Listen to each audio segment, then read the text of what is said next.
Bom, e eu não posso não falar que é gostoso.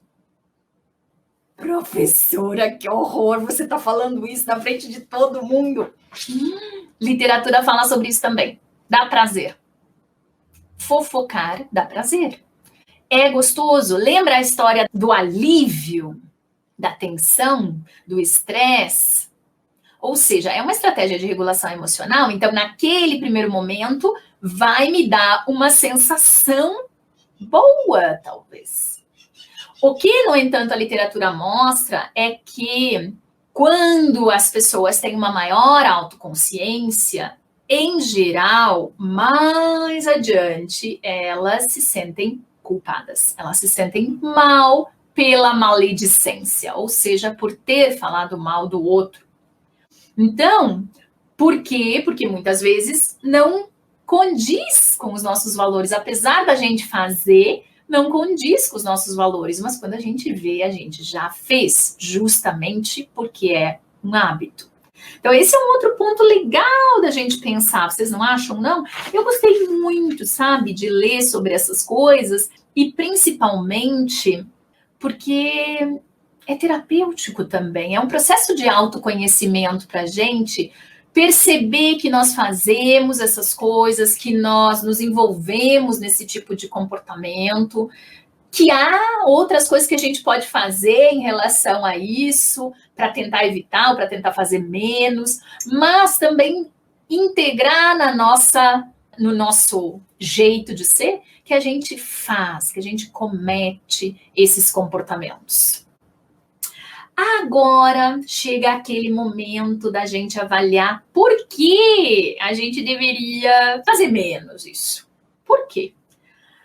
Primeiro de tudo, porque existem algumas coisas que a fofoca compromete, que a fofoca dificulta. Que coisas são essas? Por exemplo, no contexto de trabalho, a fofoca diminui significativamente a produtividade. Vocês já perceberam o quanto ela pode até liberar energia e dar um alívio, mas ela consome uma energia importante do dia da gente, se a gente se envolve com frequência nesse tipo de comportamento.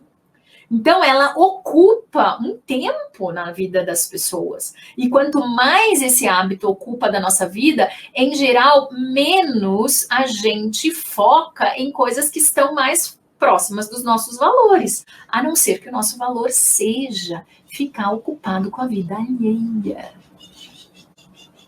Cada um com seus valores, né?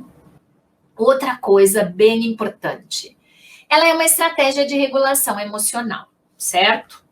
Mas, olha que coisa interessante, ela gera alívio, ela ajuda a gente a lidar com estresse na hora, mas ela aumenta as emoções desagradáveis de sentir flutuantes no meu ambiente. Então, ela aumenta emoções que diminuem colaboração, que diminuem cooperação, aumenta a competitividade, aumenta irritação, animosidades. Então, como estratégia de regulação emocional, ela acaba sendo um pouco um tiro no pé, porque no fim das contas, quantas vezes a gente acaba não acompanhando, né? não aumentando as emoções agradáveis de sentir naquele ambiente, justamente por causa da presença muito elevada da fofoca.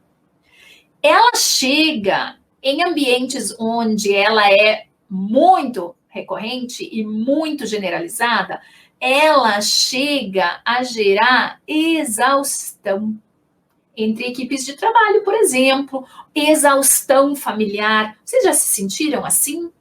Em um determinado grupo, em que os assuntos são sempre criticar os outros, julgar, falar mal, e que tu te sentiu assim, quando tu sai pesado, ao invés de aliviado?